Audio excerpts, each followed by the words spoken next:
ఓం నమో భగవతే శ్రీరమణాయ. ఓం శ్రీ దక్షిణామూర్తయే నమః. ఓం శ్రీ గురుభ్యో నమః.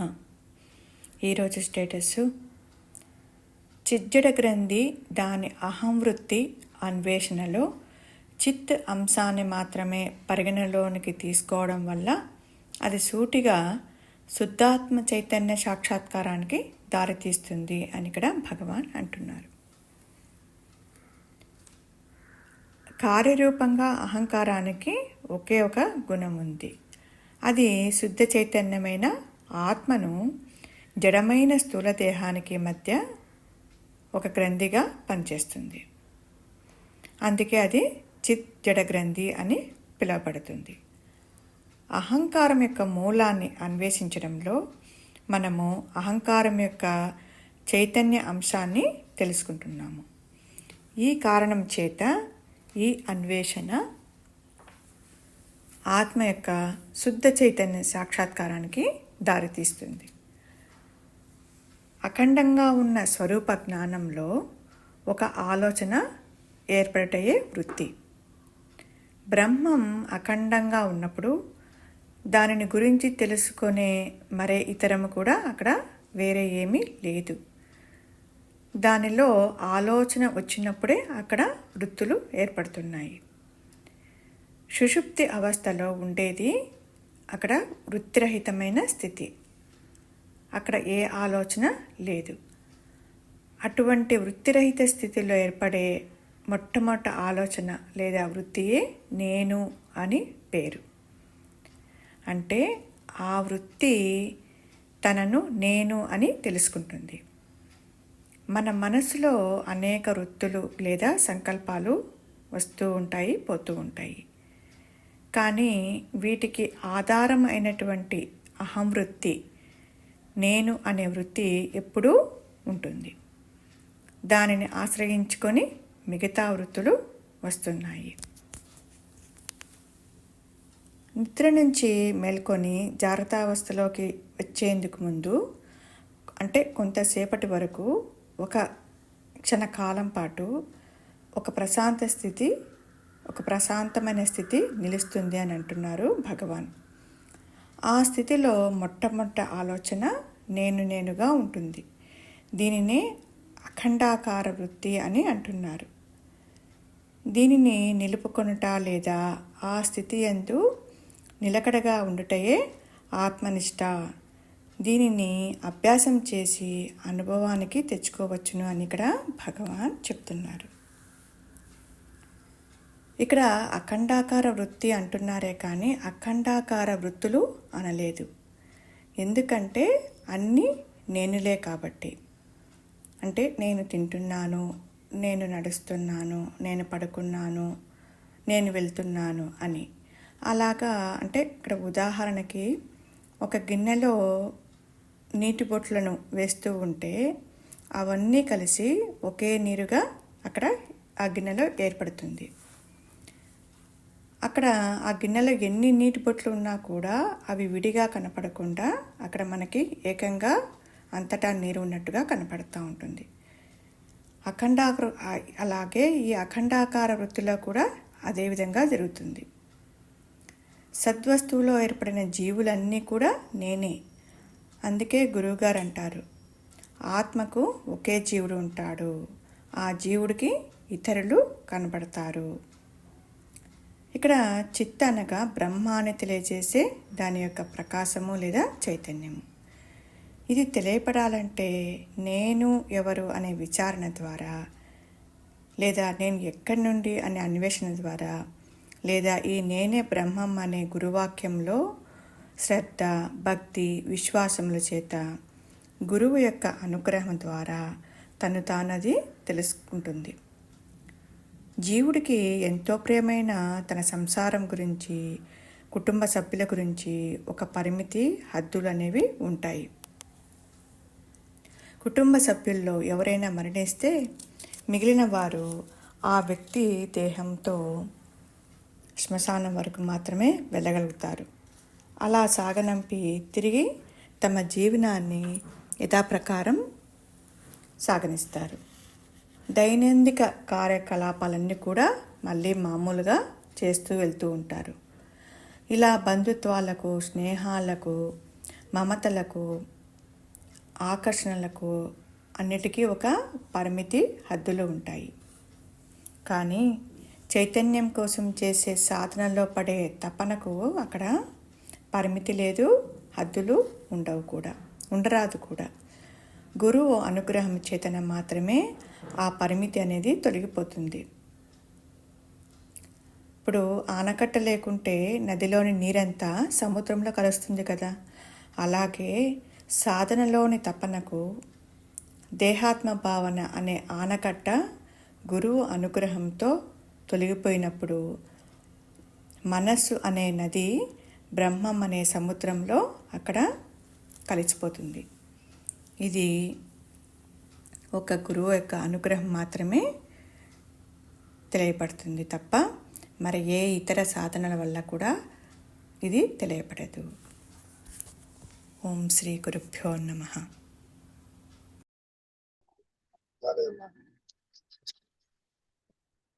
చిచ్చడ గ్రంథి దాని అహంవృత్తి అన్వేషణలో చిత్త అంశాన్ని మాత్రమే పరిగణలో తీసుకోవడం వల్ల అది సూటిగా శుద్ధాత్మ చైతన్య సాక్షాత్కారానికి దారితీస్తుంది. బాగానే ఉంది. ఎలా తీసుకుంటావు? పాలు నీళ్లు కలిసి ఉన్నాయి, పాలను మాత్రమే తీసుకోమంటే తీసుకోగలవా? లేదు గురుగారు, తీసుకోలేము.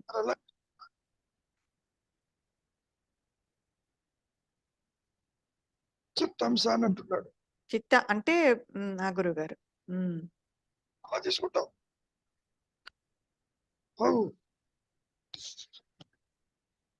అంటే ఇక్కడ భగవాన్ అంటే నిద్ర నుంచి లేచిన వెంటనే ఆ నేను అనేది మొట్టమొదటి నేను అనేది ఉంటుంది, అది చిత్. అది కానీ దాన్ని ఆ చిత్తు తెలియబడే దాన్ని పట్టుకోమంటారు గురువుగారు. కానీ అది ఆ తర్వాత మిగతావి వస్తాయి, మిగతావి ప్రపంచం, సంసారం వస్తాయి. నిద్ర నుంచి లేచిన విషయం చెప్పటం మొట్టమొదటి చూడమ్మా. చిచ్చడ గ్రంథి దాని అహంవృత్తి అన్వేషణలో అంటే అర్థం ఏంటి? అంటే గ్రంథి అంటే మాయా, నేను, అహంకారము, నేనే ఈ దేహము అన్నటువంటి ఒక భావన ఏర్పడినప్పుడు అది ఉందేమో చూడు అన్నప్పుడు అన్వేషణ.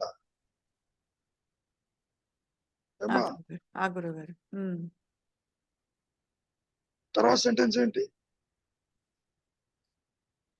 చిచ్చడ గ్రంథి దాని అహంవృత్తి అన్వేషణలో చిత్త అంశాన్ని మాత్రమే పరిగణలో తీసుకోవడం వల్ల. ఎట్లాగూ అట్లా తీసుకోవడానికి అవ్వదు గురువు గారు, తీసుకోవడానికి అవ్వదు గురువు.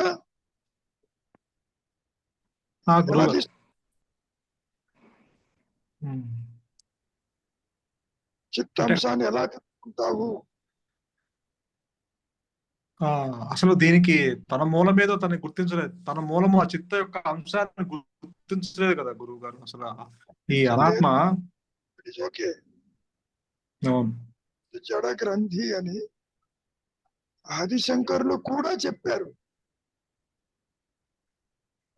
ఇది మాయా నేను. అవును గురు. అటు జడము కాదు, ఇటు చైతన్యము కాదు.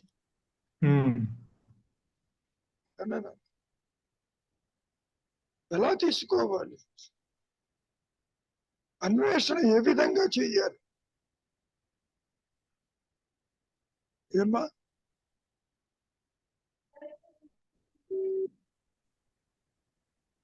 చెప్పండి.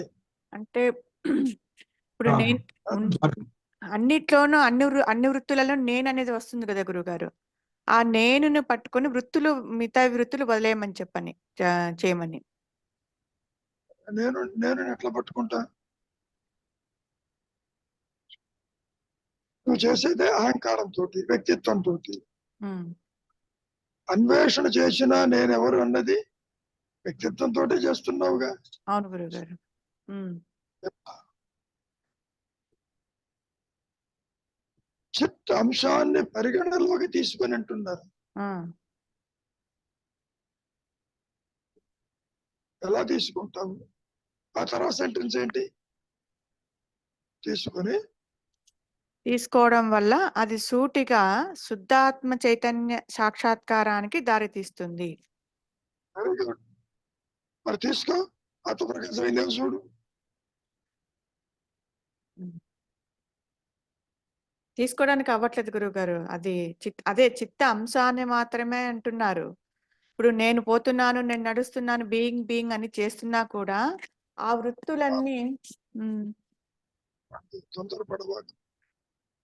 గురువుగారు. ఇక్కడ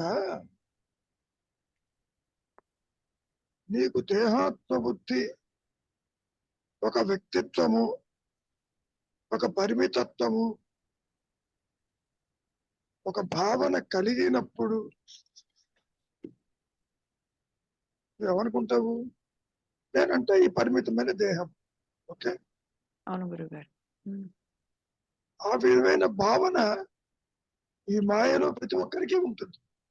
ఉమ్, ఎవరి వెంట రేపు అద్భుతం అంటావు, ఉమ్, ఎవరి వెంట నేను సరోజ అంటుంది. ఉమ్, ఇక్కడ దేహము జడమైనప్పటికీ జడ దేహముతోటి ఉమ్, నీవు తాదాత్మ్యం చెంది ఉమ్, నేనంటే జ్ఞానమైనప్పటికీ ఉమ్, ఇక్కడ ఏమంటున్నావు? దేహము నేను, ఉమ్, అహం ఆకారము దాల్చినట్లుగా ఉంది ఇక్కడ.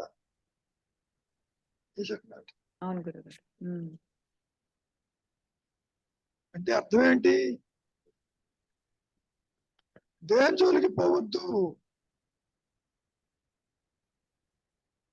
ఇక్కడ ఉమ్, గుర్తుపెట్టుకోండి,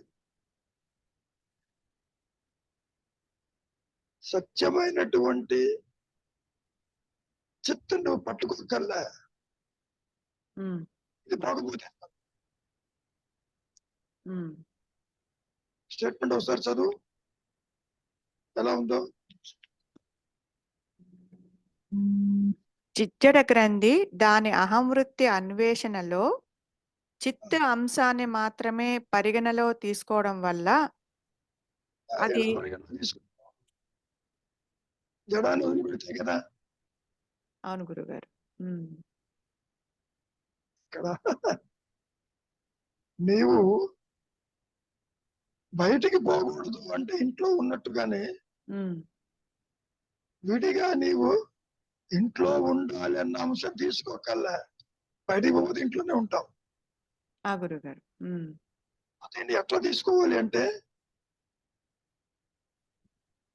చిత్తంశాన్ని నువ్వు ఎలా పరిగణ తీసుకుంటావు? జడ అనే గురించి నువ్వు ఆలోచించకపోతే, ఉహు, జడత్వంతో నువ్వు కలవకపోతే, ఉమ్, ఆలోచించకపోతే ఉమ్, జడ అక్కడ ఉన్నది చిత్తంశమేగా. ఆ గురుగారు. ఉమ్, దేహాత్మ బుద్ధి వచ్చిన తరువాత నీవు చిత్త వైపుకి వెళ్ళటం కుదరదు. ఉమ్, అవును గురుగారు. ఉమ్, అవును. జ్ఞానాన్ని పరిగణలోకి ఎలా తీసుకుంటావు? ఉమ్, జడమైన భావన తల ఎత్తకుండా చూడు అని అర్థం. ఇక్కడ ఉమ్, జడ గ్రంథి ఉమ్, బయటికి రావడం అయిపోయింది. అవును గురుగారు. నేనంటే దేహం అనేటువంటి భావన వచ్చింది. వచ్చిన తర్వాత తీసుకోవడానికి అవ్వదు. ఉమ్, కానీ ఇండైరెక్ట్ గా తీసుకుంటే ఉమ్, భావస్థానికి రా. ఉమ్, నీవు చిత్తుని పట్టుకోక్కర్లేదు. ఉమ్, రూపమే అది. ఉమ్. ఏమా ఆ గురువు గారు. జడమైన దేహాన్ని గురించినటువంటి భావన తలెత్తిపోతే చాలు. అది ఇక్కడ పాయింట్. ఆ గురువు గారు. అంటే గురువు గారు చెప్పమ్మా. అంటే జడమైన భావము నుంచి బయటికి రమ్మంటున్నారు కదా. జడమైన భావన నుంచి బయటికి రావటం కాదు, ఆ బయటకు వచ్చావు. ఓకే. వచ్చిన తర్వాత చిత్తాంశాన్ని, జ్ఞానాన్ని నువ్వు పట్టుకోవడం చాలు. నీకు ఆ దేహత్వ బుద్ధి తల ఎత్తకపోతే చాలు. గురువు గారు. అప్పుడు అంటే తల ఇక్కడ నేను దేహం అనే ఆలోచన రాకుండా ఉంటే అంటే అర్థం ఏంటి? అంటే అర్థం ఏంటి? దేనిని అంటే గుర్తించక ఆలోచన రాకపోతే అమ్మా, గతంలో చెప్పాను, ఆలోచనని మనస్సే ఆత్మ. గురువు గారు చెప్పారు. విడిగా పట్టుకోకర్లే. గురువు గారు. ఏమ్మా, అంటే ఆలోచన లేని మనస్సు సత్తు స్థితి కిందే వస్తుంది. నీవు పరిగణలోకి తీసుకోవాలి అంటే అర్థం ఏంటి? ఆలోచన లేకుండా ఉండాలి. ఆలోచన వదిలేయాలి. నువ్వు విడిగా ఏం చేయగలుగుతాను. గురువు గారు.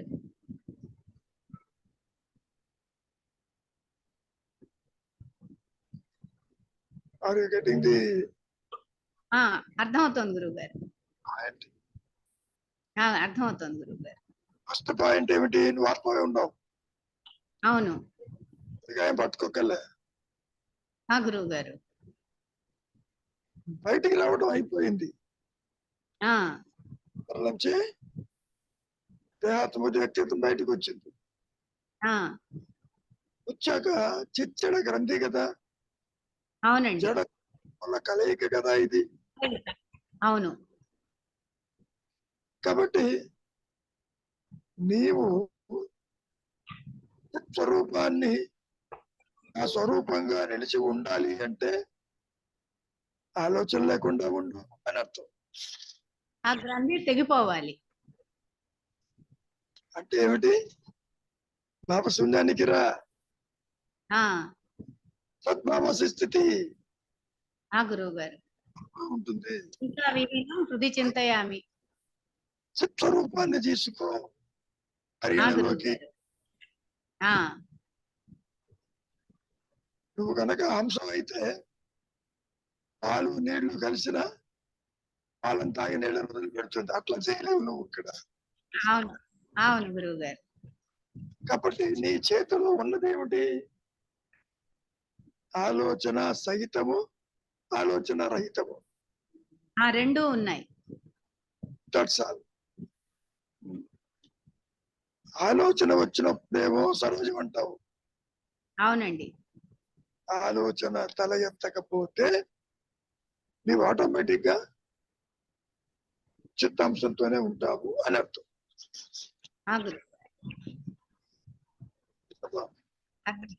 అర్థమైంది గురువు గారు. రవి గురువు గారు అర్థమైంది. అంటే మనము చిత్తుని మనం ఇక్కడ చిత్తు గురించి ఆలోచించాల్సిన అవసరం లేదు.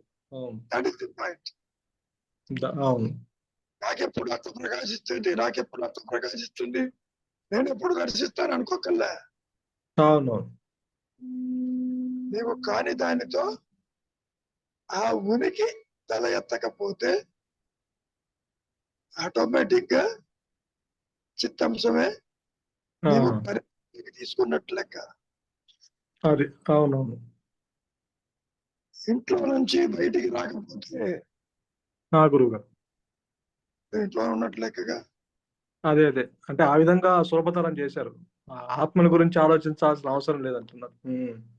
ఇక్కడ పరిగణలోకి తీసుకో అంటే ఎలా తీసుకోవాలంటే ఒక సంశయం ఏర్పడుతుంది. అవునవును. దేహము సంసారానికి నీకేం సంశయాలు లేవు. రాత్రి లేస్తావు, పనులు చేస్తావు. గురువు గారు అవును. Is it not? అవును. రవి అన్న భావన తల ఎత్తకుండా, వ్యక్తిత్వం తల ఎత్తకుండా ఉంటే నీవు చిత్తాంశాన్ని పరిగణలోకి తీసుకున్నట్లెక్క. ఇప్పుడు అవును. చాలాసార్లు చెప్పాను, ఇంట్లో నుంచి మీరు బయటికి రావద్దు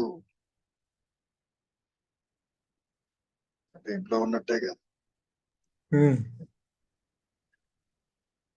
బయటికి పోవద్దు అంటే ఇంట్లో ఉన్నట్టు. గురువు గారు. అంతేగాని వ్యక్తిత్వము తల ఎత్తిన తరువాత నేనంటే దేహం అన్న భావన, ఒక పరిమితత్వము తల ఎత్తిన తరువాత it is impossible for you to get rid of, separate చిచ్చడ స్థితి. గురు బయటకు వచ్చాక కుదరదు. కానీ ఎవరికి చెబుతున్నారు? దేహాత్మ బుద్ధిలో ఉన్న వాడికి చెబుతున్నారు. అవును. నువ్వు దేహమేమో చూడు, నువ్వు దేహం కాకపోతే ఎవరివి? దేహం లేకపోయినా నువ్వు ఉన్నావు కదా ఇద్దరిలో. కాబట్టి ఉపదేశ సారంలోని 30 శ్లోకాలు కూడా మౌన స్థితికి, అంతర్ముఖానికి, నిశ్చలత్వానికి, భావశూన్యానికి, అది నీ చేతుల్లో ఉంది. నీవు ఆత్మని పట్టుకోక్కర్లేదు, చిత్తును పట్టుకోక్కర్లేదు.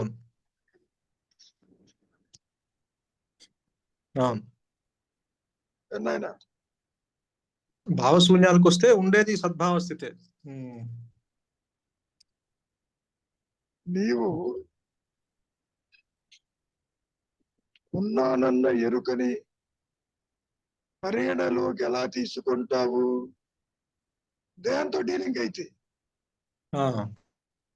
Very simple. ఇంట్లో నుంచి బయటికి రాకపోతే ఇంట్లో ఉన్నట్టేగా. అదే నేను ఇంట్లో ఉన్నానా లేదా అని ఆలోచించాల్సిన అవసరం లేదు ఇంట్లో ఉన్నప్పుడు కదా. నాకు ఆత్మతో తెలుస్తుంది. అందుకని ఏమంటున్నారు మహర్షులు వారు? చిత్తాంశాన్ని పండుగ తీసుకో. ఎలా తీసుకోవాలి పరిగణలోకి? దాంతో డీలింగ్. దీనికి మంచి మార్గం ఏంటో తెలుసా? నిద్రపోతావు కదా, గురువు గారు, తేలిక దేహాన్ని వదిలిపెట్టి వెళ్తావు, మనస్సును అక్కడ పారేస్తావు. ఇంద్రియ వ్యాపారం తెలుస్తున్నావా లేదా? అవునవును, అప్రయత్నంగానే జరుగుతుంది. కాదు నాయన, ఆత్మ అప్రయత్నంగా ఉంటుంది అక్కడ. నీ సహజత్వము, నువ్వు డీలింగ్ అయిపోయినావు. పాయింట్ అది. ఇక్కడ డీలింగ్ అయితే ఆ సహజ స్థితి అప్రయత్నంగానే అక్కడ ఉన్నది. ఇదే ప్రశ్న వేసావు. ఆత్మ అవునవును గురు ముంచుకొస్తుంది, అది ముంచుకు రాదు. నీవు ఆలోచించేటప్పుడు ఆ సద్భావము, ఆ ఎరుకే ఉంటుంది. కానీ ఇక్కడ నువ్వు వాలంటరీగా దేహస్మరణని వదిలించుకుంటున్నావు, ఇంద్రియాలని వాటి స్థానాల్లో పెడుతున్నావు, ఇంద్రియ వ్యాపారాన్ని కట్ చేసావు. ఈ చెప్పినట్టు. అవునవును, ఆ విధంగా నువ్వు చెయ్యి అని అర్థం. ఏమవుతుంది? వెనుకబడుతున్నట్లు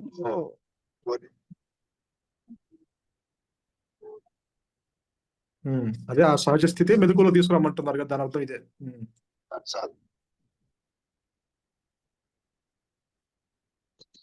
నీవు ఉన్నానన్న ఎరుపు కలిగి ఉన్నావు, నీవు చూస్తున్నాను, వింటున్నాను, అన్ని బాగానే ఉన్నాయి. నీవు విడిగా నీ సహజత్వాన్ని పట్టుకోక్కర్లేదు. ఉన్నానన్న ఎరుక ఆల్రెడీ ఉంది అక్కడ. అహం స్ఫురణ ఆల్రెడీ ఉంది. దేహమన్న భావన నీకు తల ఎత్తకపోతే అదే ఉంటుంది అని చెప్పు. అర్థమైంది గురు, ఏనాయనా? అర్థమైంది. అందుకనే ఆత్మని గురించి ఆలోచించాల్సిన అవసరం లేదంటున్నారు కదా. అవును. శరణాగతి అంటే ఏంటి? వ్యక్తిత్వం తల ఎత్తకపోవటం. అవును. చేసే ప్రతి సాధన కూడా భావ శూన్యానికి రమ్మని చెప్పటం అంతవరకు. నువ్వు ఆత్మను పట్టుకోండి, నువ్వు పట్టుకునేది కాదు, నీ సహజత్వమే అది.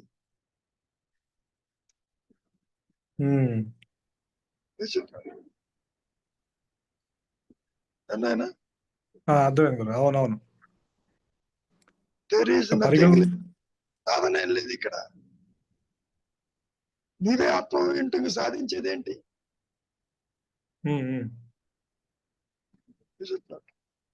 అదే నీవు అదే ఉన్నప్పుడు మళ్ళీ కొత్తగా దాన్ని పరిగణలోకి తీసుకోవాల్సిన అవసరం లేదు. అవును.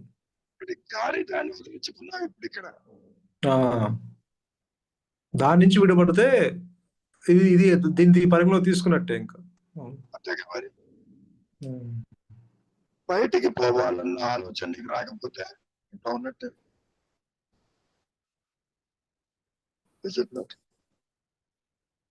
విడిగా పట్టుకోకర్లేదు.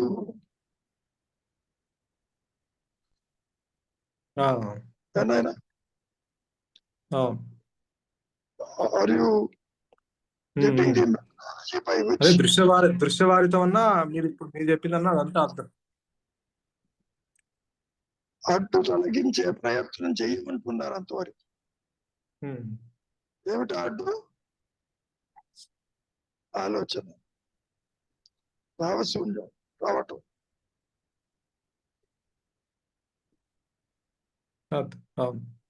ఇతర నుంచి బయటకు వచ్చే లోపల అక్కడ నీ జ్ఞానమే ఉంటుంది.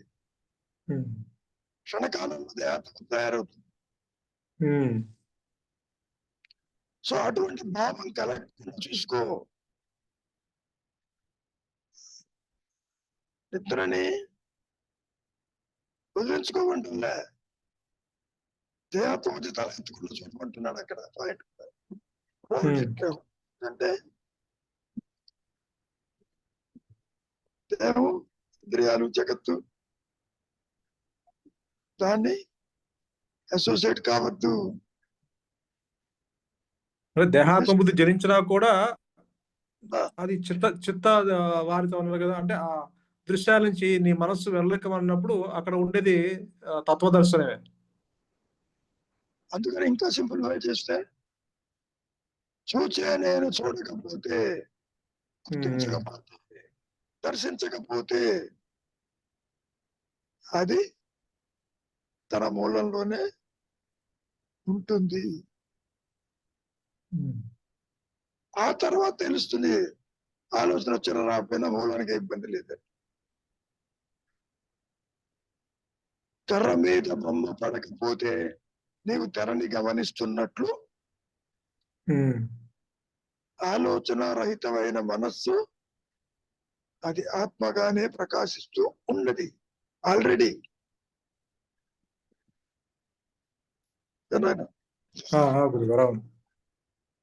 Are you that method by which you can be the self always? Already ఉన్నావు. అందుకనే అప్పుడు ఏమంటారు, ఆత్మని మరిచి దేవం అనుకుంటున్నావు, నిజంగానే మర్చిపోలేదు. అనుకోవటం మానేస్తే ఆత్మగానే ఉంటావు. సరే, ఇక్కడ అనుగ్రహం అనే పదాన్ని ప్రతి చోట వాడుతున్నారు. ఎందుకని? ఉన్నది ఆత్మే కాబట్టి, ఉన్నది అనుగ్రహం కాబట్టి, ఉన్నది చైతన్యమే కాబట్టి. చైతన్యం లేకుండా జీవుడు లేడు. జీవభావన తల ఎత్తకుండా చూసుకో. సరే, ప్రాణాయామం చేత, ప్రత్యాహారం చేత, వైరాగ్యం చేత, by there are several methods by which you can come to the silent zone. ప్రాణాయామం వల్ల నీకు ఆత్మ ప్రకాశించదు.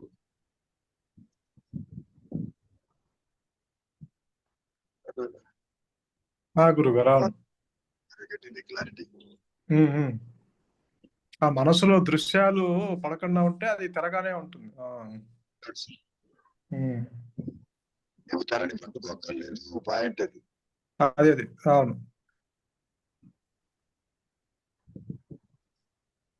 తెరగా ఉన్నప్పుడు ఇంకా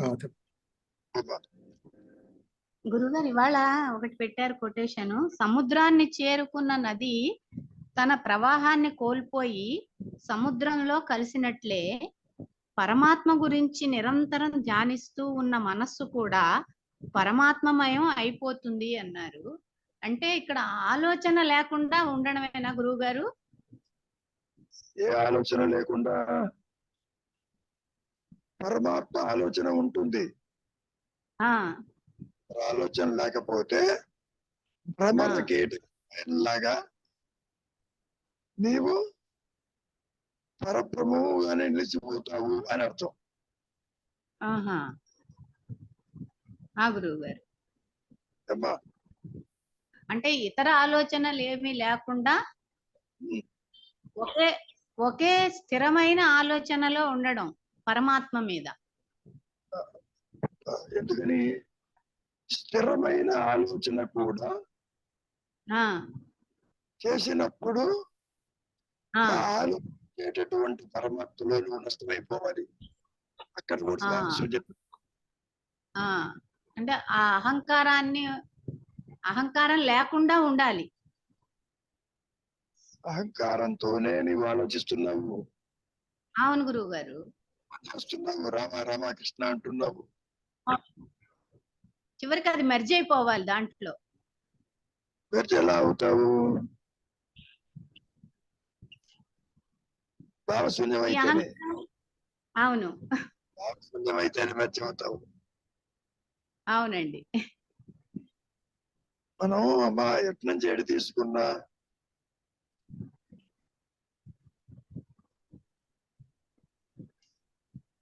ఎప్పుడన్నా పాలలో నీళ్లు కలిపా?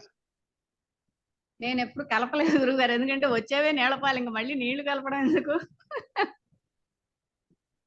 వచ్చేవి నీళ్ల పాలన్నీ ఎలా తెలుసు? తెలుస్తుంది కదా గురువు గారు. చిక్కగా ఉండకపోతే నీళ్ళపాల కింద నీళ్లు కలిపినట్టే లెక్క. మరి నీళ్లు పోవాలంటే ఏం చేస్తావు? మరిగిస్తాను. ఇక్కడ కూడా దేహాత్మబుద్ధి అనే దాన్ని మరిగించు. తీసుకో. ఇది బాగుంది. బాగుంటే కొంచెం వడ్డిస్తాను, తిను.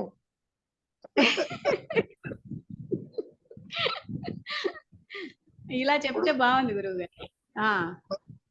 అంటే ఏమైంది? వాటర్ పోషన్ ఎగిరిపోయింది. వాటర్ కంటెంట్ జ్ఞానాగ్నితో మరిగించాలి. వినపడలేదండి. ఏమంటారు? జ్ఞానాగ్నితో మరిగించాలి. మీరు మరిగించక్కల్లా జ్ఞానాగ్ని అర్థమవుతుంది ఆటోమేటిక్ గా. చీకటిని మీరు తొలగించక్కర్లేదు. గురువు గారు, ఆత్మ ఆల్రెడీ ఉన్నది. లేని చీకటిని తొలగించేది ఏమిటి? లేని అజ్ఞానాన్ని తొలగింది. అర్థమైంది గురువు గారు. నీవు దేహత్వ బుద్ధితో ఉన్నావు కాబట్టి ఇది ఎలా అనుకుంటున్నావు. గురువు ఉండే ఇప్పుడు అనేది ఇక్కడ భావన, అంతకంటే అర్థమైంది గురువు గారు. ఓకే. అర్థమైంది గురువు గారు. ఒకసారి పూర్తిగా చదవండి, ఇంకేమైనా అర్థం కాదు ఉద్యమం. నేను చెప్పిందా గురువు గారు ఇవాళ కొటేషనా? ఇప్పుడు ఏం చెప్పావు నాకు తెలిస్తేనేగా. నేను అదే సముద్రాన్ని చేరుకున్న నది తన ప్రవాహాన్ని కోల్పోయి సముద్రంలో కలిసినట్లే పరమాత్మ గురించి నిరంతరం ధ్యానిస్తూ ఉన్న మనస్సు కూడా పరమాత్మమయం అయిపోతుంది. అది అడిగాను గురువు గారు మిమ్మల్ని. అయిపోయిందా ఇప్పుడు? అయిపోయింది గురువు గారు. ఈ పరమాత్మ ఎవరు నీ ఆలోచన. గురువు గారు. అక్కడ మెర్చేది ఎవరు నీ ఆలోచన. గురువు గారు అర్థమైంది. మెర్చరు డీమెర్చర్ అంటూ ఉండదు. చూడటానికి నది కనపడుతుంది, సముద్రం కనపడుతుంది. గురువు గారు. సముద్రం వెళ్ళి నదులు కలవటం చూస్తున్నావు. ఆ విధంగా అహంకారం వెళ్ళి ఆత్మలో కలవటం నువ్వు చూడలేవు. అవును గురువు గారు. స్వరూప జ్ఞానంలో అహంకారం అదృశ్యమైపోతుంది, జ్ఞాన ద్వైతము దగ్ధమైపోతుంది. గురువు గారు అర్థమైంది. ఉన్నది ఒకటే కాబట్టి ఏమన్నారు మహర్షి? బ్రహ్మాకార మనస్సు అన్నాడు. గురువు గారు. అవటం కాదు, బికమింగ్ కాదు. గురువు గారు. జీవుడు బికమింగ్ ఆత్మ కాదు. గురువు గారు. స్వరూప జ్ఞానం అందు నీవనుకునే జీవుడు, జగత్తు, ఈశ్వరుడు అదృశ్యమైపోతారు, ఉండరు. అర్థమైంది. ఏమా అర్థమైంది చదువు గురువు గారు. మొత్తం.